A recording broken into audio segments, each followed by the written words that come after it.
तो ये चर्चा भी निकल के आ रही है कि जब डिवोर्स फाइल हुआ था तो आपने ज्यादा रिमाइंड मांग लिया था, ज्यादा पैसों की डिमांड की, प्रॉपर्टी की डिमांड की, इस पे आप कुछ कहेंगे? जी देखिए, वो कोर्ट का एक प्रोसेस होता है। अगर आप छोड़ते हैं तो आपको भरण पोषण के लिए कुछ दिया जाता है, जो पति द्वारा दिया जाता है।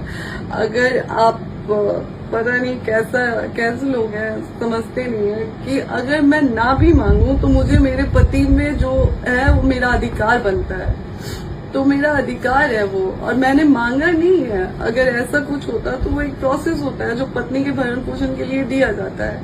आप बताइए, आज समाज से मैं पूछती हूँ कि अगर मुझे पवन जी छोड़ देते हैं तो मुझे मेरे पास कुछ है जीने के लिए?